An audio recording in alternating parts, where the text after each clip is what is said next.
Unnecessary intro song to totally waste your time. You know, we live in the most amazing times of any time.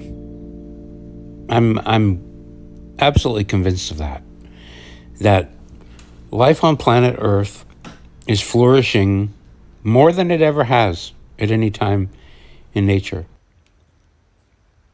You know, people get nostalgic for old times, and I'm like, are you nostalgic for the starvation, global starvation? You know, that's largely been pretty much wiped out now. Where we see starving people, it's because somebody's causing them to starve intentionally. Life has never been more abundant, and this bothers a lot of people. You know, that's why you got climate alarmists. They're not worried about the climate. They don't like abundance. They don't like people, and they don't want more people. There's room for people, but they don't want people to be where they don't want people to be. They don't want people to be where they want to hike. They don't want people to be on their beach. So they make up all these things to distort and, invert reality to where abundance is now a lack of resources. We don't have enough resources. Are you kidding me? These people don't grow gardens. It's just like, it's insane to me that you can grow a plant and pieces of fruit and vegetables. They just come out of the ground. And you don't even need to help them that much. God created it. Nature created it. Want to grow more? There's plenty more land. Plenty water falls from the sky. Sunshine, it's there. These people trying to control nature aren't even really trying to control nature. They're trying to control the population. They don't want more people because they don't like people and they don't like themselves. But anyway, I kind of wanted to start this. I already got off track. You'll meet people in your life. I've met people. I can't believe how many people are black pillars. You guys probably all know about that term, but let me describe it for those who might not. The red pill is reality. The blue pill is fantasy. The white pill is total optimism. And the black pill is pessimism. And it's baffling to me how many pessimists there are in this world and how hard they try to justify their pessimism and even kind of glorify pessimism as if they're doing a duty. Now, I can think about this and I can go, oh, okay, well, what's the value in a pessimist? You know, everything, there's got to be opposition in everything. There is no love without hate. You wouldn't even know what love is. You couldn't even describe love unless you'd felt the feelings of hatred. You felt them, I've felt them. Everybody feels hatred. That's why they know what love is. If you don't feel hatred, you don't feel love. They are intrinsically connected. They are inseparable. That is kind of the way nature works. Opposites, are connected. That's the yin-yang sort of symbol, If one word exists, then there's an opposite to that word. I don't know if it's a Mormon scripture, if it's a biblical, but there must needs be opposition in all things. That's just reality, So you want to go, well, what's the value in pessimism? What's the end to pessimism? Where does it go? Are the pessimists, are the critics, are they really helping? Because criticism is super easy. It requires very little effort. It might require a little bit of bravery, to walk into a room where everybody's dancing and eating ice cream cones with smiles on their faces and go, shut the fuck up. You people stop celebrating right now. God damn it. There's sadness out there in the world. There's injustice. And we need to focus in on it. Okay, well, we weren't celebrating. We were planning on celebrating for an hour. and then we all actually have jobs. We're going back to our jobs. But maybe can you give us a minute to celebrate? You know what I mean? There's one person I know. There's a lot. This isn't just about one person. I've got a number of friends. They're people I haven't met. Okay, let's be clear. These are people that I've had many discussions with through the black box, through the one of them I met. One of them I met. Yeah, I met him when I was touring the country in my piano van playing songs for people on the side of the road. Nice guy. But there is this tendency for some people to be a black pillars. Nothing's ever good enough. It's like they're completely blind to positivity or things that are happening that are good. Again, I'm trying to find the good angle here for those people, and I guess it's valuable to have somebody who spots problems. Like if you're on a construction site and you're all gung-ho about building your building, it's good to have a critical person going, excuse me, that those screws that you're using are too short. They're not going in far enough to grab, or those nails are too short, or that angle is off. But what about all the ones I did right? What about this? What about this? Can't you celebrate that? I can see where a person can rationalize their pessimistic or critical position. But really, we're not talking about... There's a difference between pessimism and criticism, right? And the black pillars, they like to think of themselves as critics. But that's not what black pilling is. The black pilling is when they don't think it can go right. I had somebody say this to me today. These aren't victories. This isn't fixing anything. Things are only going to get worse. Can you imagine?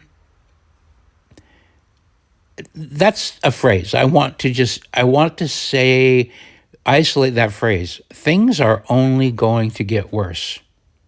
When those words leave your face or your fingers if you're typing, you need to really look in the mirror and ask yourself, why did I say that? Why did I say things are only going to get worse? When, starting from now, nobody can predict the future. And starting from now, there are so many different options. And starting from now, there are so many different topics. There are a billion topics, a zillion, a trillion, for every point in the universe, there's an action that happens in and around that point. Things are only going to get worse. For who? For you? If you've decided that things are going to get worse for you, well, I can imagine that you will you will make that prophecy. You will fulfill that prophecy. Things are only going to get worse. Who wants to be around somebody that really thinks things are only going to get worse? Things are only going to get worse. People say this a lot. This is a common phrase. And I don't know what to do with these people. If they're committed to this black pilling pessimism, I don't, what can you do? I'm living in a world where I'm looking right now out my window at Rose. She's a pigeon that I love. There's about 30 different pigeons. They all have different names. They have bands that I put on their legs when they come into my house and get trapped behind the glass door. I grab them, I band them. It helps me recognize them. A lot of them I recognize anyway because they have different markings or different characteristics or whatever. Like one recent guy, I named him Claus because his toenails are white, where most pigeon toenails are black. But anyway, Rose is out there waiting for me to give her a handful of peanuts. She's a little puffed up because it's a gray day. The 2 water baths are a little bit dirty because I changed them yesterday morning. Haven't changed them today. But Rose is just going, there's peanuts right there. And that guy is talking into his phone. And I got to watch for the hawks. That's what she's doing. She's looking in the sky, cocking her head. And all of her friends are up on the roof above me where I can't see them because they just wait up there until the door opens and I put out the seeds, and then they all fly down and get into this little bowl and feeding time from the wild pigeons that visit my cafe. Anyway, and they're surrounded by all these amazing plants, cacti and succulents that God or nature, whoever created, and they're all just growing and they're just flourishing. And there's drama. There's a hawk in the area, and the hawk snatches up babies sometimes, and it's dramatic. And then they have more babies. And I could focus in on the hawk. I could focus in on the ones that don't make it. And some don't.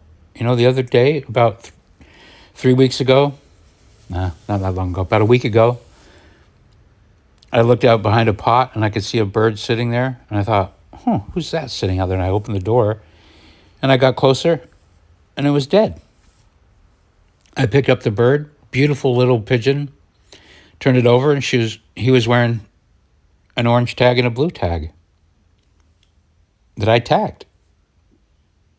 And I knew that pigeon was born on my property because I tagged it when it was a baby. It was being raised in the pie cooler. And for whatever reason, Ponky, that was his name, Ponky, I went back through my camera to see where he went, and sometime during the evening, he just went over there and laid down and died. Who knows? Maybe he ate something toxic. Got some sort of disease.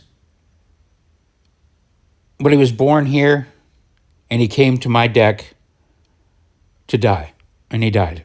Wasn't attacked, died peacefully, was just laying down in the corner. Totally sad. I know his dad's name is Porky, who was the original pigeon that came around and brought his whole flock around. He's still the boss. But his kid, about 5 months old, just for whatever reason died, and decided to die on the deck where he's often fed. I don't know why. It's sad, but also just such a beautiful little bird, and I don't know. Just the miracle of existence is everywhere. Everywhere you point your eyes, it's a goddamn miracle. Birds. I can't believe how long I went in my life without just being marveled at birds. There's a reason why what is it? Why do old guys become bird watchers? We all do. I'm 58 and I'm a fucking bird watcher. I'm watching a bird right now, and talking about how wonderful it is. And I go out on my deck when the birds, the flock is really big right now because the hawk disappeared. And so the flock is getting big. And, I really like air shows. Each year when the jets come to town, I get out on my roof and I watch them and I'm just like amazed. But even when I'm watching the air jets from the humans, meanwhile, the pigeons are still flying around, the crows are flying around during the air show, and they're doing everything that the air show does. They're just not loud. And I'm telling you, when I watch my flock of birds, they're not mine. They're feral pigeons, I don't own them. I just am friends with them. I name them and I tag them when they come into my house, But when I just watch them flying around, and I'm just overwhelmed. Like, wow, look at these birds flying. Anyway, I'm getting annoying, I know. But it's not just with birds, it's like with everything. With everything. I get it. I put myself in a position where I'm not having to worry as much as some people do about where my next meal is coming from.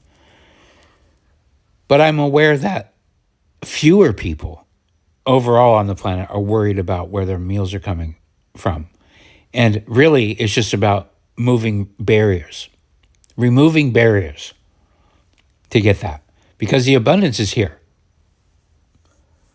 Any famine that we have is artificial, you know?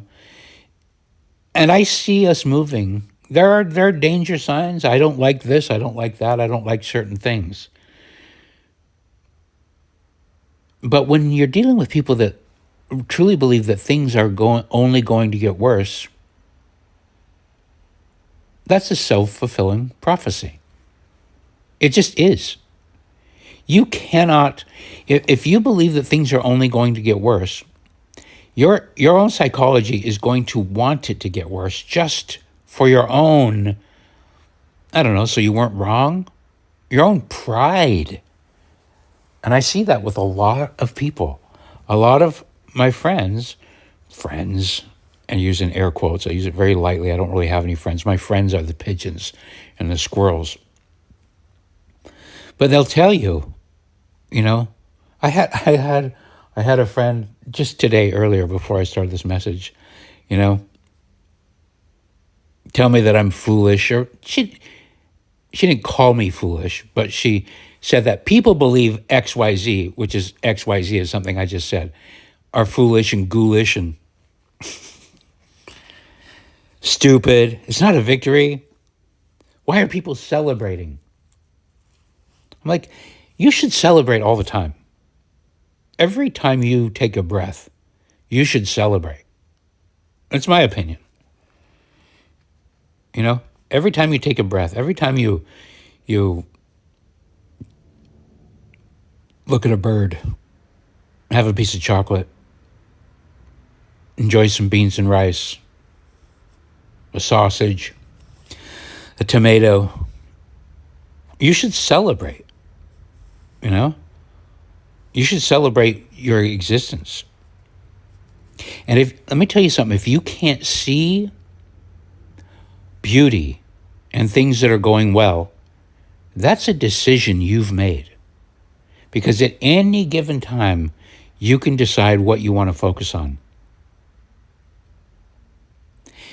And I'm telling you, if you only focus on the negative things, you're wasting your life. Porky just showed up. Oh no, that's Grieg. Grieg, not Greg, Grieg. They know that I haven't put the food out yet. Anyway, what do you do with black pillars? I don't know. What can you do? You know, I try to get them to notice good things that are happening. But it's almost like they're offended when I do that. Like, you stupid, don't you realize things are only going to get worse? Things are only going to get worse. Why do you think, person that's saying this, anybody wants to have you around with that attitude? How are you adding value to any sphere with that attitude? How are you adding any value when you're telling people to not celebrate a victory or tell them that their victory is not a victory? You're smarter than them. They don't know, but you know. You know what's going to happen. You know what Donald Trump's doing. You know how things are going to go. They're only going to get worse. Can you imagine? Look, I don't think I've ever said those words out of my mouth besides in this kind of context, quoting somebody else. You know? I think the closest I've come is saying stuff like, well, things tend to get worse before they get better. But the emphasis is on the better. Like, I know when I've said those words, my emphasis was on the better. You know? In other words, your rock bottom is a bottom. You know? When are you going to hit your rock bottom? The emphasis is on the bottom. Rock, solid bottom. In other words, you're not going to go lower. You're going to come back up. The implication there is that you're going to rise. But without that ending, I have to assume, because people choose their words, things are only going to get worse, period, is way different than things are only going to get worse before they get better. That can be a wonderful statement, because that implies that nature mitigates, that nature's involved, that nature's this wonderful, amazing thing that constantly shifts, hawks and doves, pigeons are just doves. You know that, right? Pigeons and doves. Pigeons are doves, and doves are pigeons. And I live out the hawk-dove thing literally every day. That hawk comes and sits on my deck sometimes, and I'm like, you motherfucker, But I respect him. I get it. He's just trying to survive. I don't know how many times Porky and Ribbons, which is his wife, I don't know how many children they need to produce to keep feeding this goddamn hawk, but apparently quite a few. The survival rate is pretty lopsided, boy, I'll tell you. And when you tag them and you catalog them and you realize, I haven't seen that guy in a long time, you can kind of assume they died somehow on somebody else's deck. Hopefully it was peaceful. Anyway, black pillars. What do you do with them? I try to white pill them.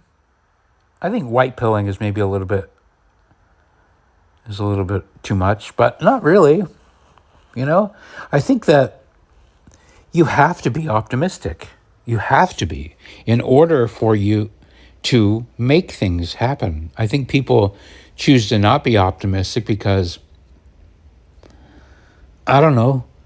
Why are people embarrassed about being optimistic and being wrong, but not embarrassed about being pessimistic and being wrong? Things are only going to get worse. Things get better. For some reason, nobody holds them to account and says, you predicted things were only going to get worse. Oh, it still will. It still will. Because it's always the future. Oh, it's still, no matter how much better it gets, things are going to get worse. Eeyore. There's no victory for some people. For some people, there's never, ever. And this is what I found with this one particular person that I had a conversation with. I've never found a moment of high-fivery. It's just like, yes, celebrate, enjoy, relish the moment, relish things moving in the right direction. They're not, though. It's the wrong direction. Okay, what about that direction? Wrong. That direction, wrong. Every direction is the wrong direction. And by the way, again, it's like, it's what are you focusing on? I'll repeat this. When people ask me, how are you? It's an annoying question to me. How are you? My response is, about what? How am I about what? How am I about the slow drain in the bathroom downstairs? I'm not good about that. It's an annoying thing, How am I about creeping communism in San Francisco? I hate it.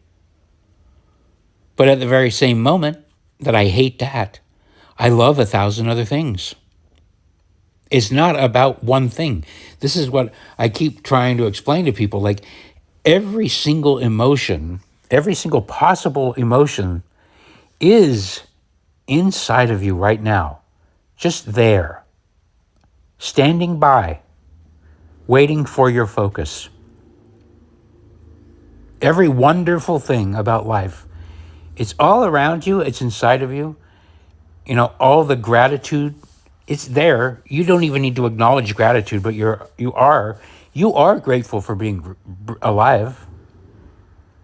You might not know it, you might not acknowledge it, but the fact that you're continuing, and the fact that you can scratch your face as I'm doing right now and feel your little nails, you know, isn't it nice to just scratch your face sometimes?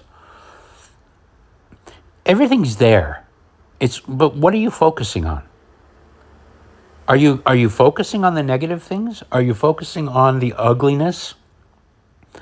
Are you only focused on the misery that the hawk brings upon the doves?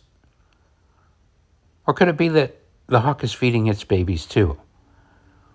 And that look, just the difference in the looks of the faces of the pigeons with these beautiful little friendly faces, and their features are so just almost feminine. Even the male pigeons there's just beauty about them. And then the hawk with his streamlined face and his angry furrowed brows, he just looks intense and evil. If you're friends with a bunch of pigeons, it's easy to hate the hawk.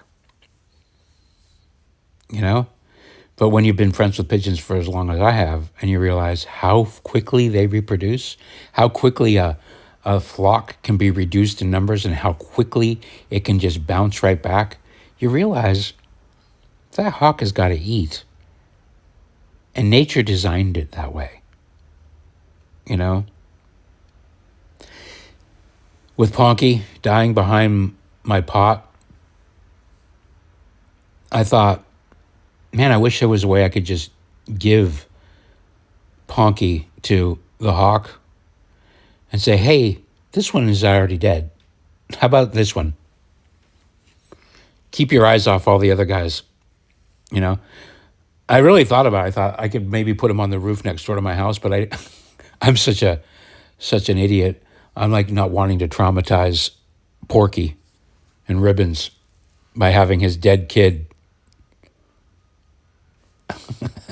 Look, I don't think they think these things the way we think them, but yeah, a hawk's got to eat. It's a glorious system.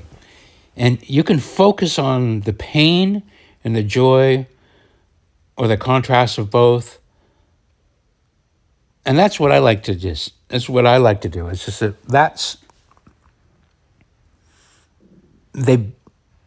you have to have the good and the bad. And this is not moral relativism. It's knowing the difference between good and bad. But having gratitude that the bad is allowed to exist. You don't have to create things that are evil. You don't have to create bad things because they exist already. I don't know, it gets complicated at some point. You don't want to embrace the evil, but you can't do anything about an earthquake. You can't do anything about a tornado. You can't do anything about death. You're gonna die. We're all gonna die.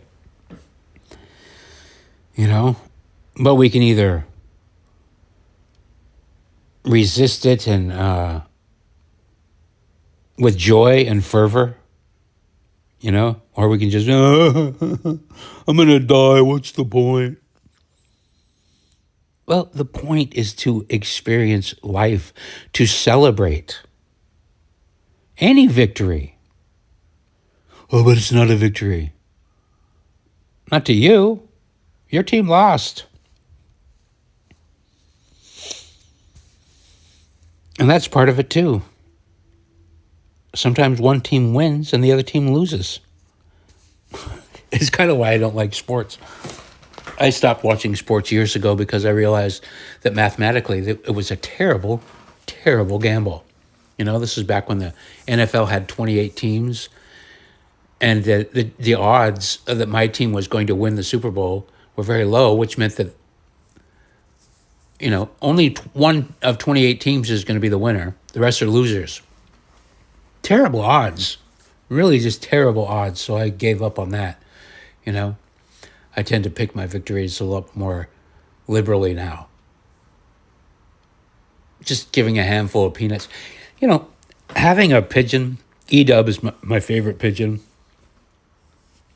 And he's just the most beautiful bird. I should make a whole YouTube channel just about the amazing things about pigeons and what I've learned about them and how their social constructs, their different personalities are just as different as human beings. You know, your relationships with them, like Rose, for example. Rose is really super confident. Eats right out of your hand, right from the get-go. Will shove the other birds out of the way. You know, just a real go-getter. You know, where other birds, they won't even come near me. They just want to eat out of the bowl or whatever. But E-Dub was one that I noticed early on. Just a beautiful, it stands for eagle wings, EW. Because his coloring is like an eagle. It's just gorgeous. He's got this white underbelly, you know, this fluffy, and just the ombre, is that the word? Of the way the brown feathers fade into this nice beige at the end. It's just so smooth and it's just so unusual for a pigeon's markings. But I just always thought, you know, just a breathtaking bird. Like literally, it's like, wow, look at that. You know, amongst all the pigeons, for me, I just like, that looks like just an amazing bird. So the funny thing is if you have a favorite bird, they respond just like if you have a favorite person in a crowd. They know it because you'll end up looking at them and your body language will be whatever. The pigeons also seem to know when they're a favorite. You know, they pick up on cues just as much as anybody else. So Edub knows he's a favorite. And he'll fly right to my hand to get peanuts where the other birds won't. They want me to put it down or stoop down to them. But he'll fly right up and just land on my hand and, you know, knows that it's his private time. You know, because the other birds won't fight him. Well, Rooney sometimes will try to get on my arm too, but Edub has made it very clear that that's not going to happen anyway. But anyway, I'm just going on and on about the miracle of life. That's what I'm trying to do here. There's so many reasons to be grateful and hopeful, and not only optimistic, but like excited about the future. Like just the tools that are available to us, the things that can make us, we can complain about tools. We can complain. It's easy to say, oh, man, things were better when you had to saw using your own arm, you know, because people are in shape. People are out of shape now because of power tools. Okay, great. That's a valid thing to say, but it's the real message there is that, like, we have the choice to be lazy or not lazy. We didn't have the choice before. Now we have the choice. Now it's our responsibility if we turn into a fat fuck. Before, we didn't really have that choice. You know? If you wanted to eat, you had to go fucking run across the fucking plains and conk a deer on the head with your rock. You had to haul him back and cut him up or build a fire while the rest of your fucking tribe gnawed on his raw flesh. You know, burns a lot of calories. We don't have to burn calories to catch our food anymore. But we can still be active. But now we get to choose to be active. We can choose whether we jog down the beach or lift things or interact with the world with our own hands. Because what? Abundance. Wonderful, creative, clever, slightly lazy people have developed ways for us to do things with ease, less injury, you know, less pain, maybe, I don't know. I like tools, so you're not going to hear me complaining about tools. Tools are fucking cool. Guns are cool, guitars are cool, pianos are cool, turntables are cool, fans, a fan. Imagine that, magic device you turn on that blows a breeze across your face. Then you can buy one that actually blows cold air. The fuck? Arctic air blowing on your face on demand. Speakers are cool. Hell, a hat is cool. You know? A bowl. We have bowls, lots of bowls. Chairs. Imagine the first guy that made a chair. You know? A chair. Look, hey, a stump works nice. For sitting down, a stump works. Sitting on the ground, put your back up against a tree. That's nice. Super wonderful, you know? But a chair that you can move around so you can sit down in a comfortable spot wherever you want to. Oh, and then you put wheels on it. And then an engine. You know? Anyway, if you're not grateful, if you're not experiencing gratitude, and if you're not celebrating your life, you're wasting your time. Okay? And time is ticking away. I don't recommend you wallow in that terrible attitude of things are only going to get worse. Stop celebrating. It's ghoulish. Hop down off your high horse. Okay, I don't know what it is about pessimism and high horses. Why are all the high horses commandeered by pessimistic people? You know what I mean? You'd think a high horse, if you got a high horse, you may as well be going around throwing out candy. I'm on my high horse. Things are great. Hi, everybody. Look at me. I'm on a high horse. You guys want to ride? I can step right over you because my horse is so high. Now, the high horses are like, your morals are bad. You don't know what victory is. Why are you celebrating? Things are only going to get worse. Little do you don't know. I have the crystal ball. You don't have it. I do. I know the future. And guess what? It's going to be bad. And whose fault is it? Yours, because you're celebrating and you're stupid. You don't realize that things are only going to get worse. Only I know that. Thanks, buddy. How about you and your high horse get the fuck out of here? Anyway, I got some pigeons to feed. Thanks for listening. Unnecessary outro song to totally waste more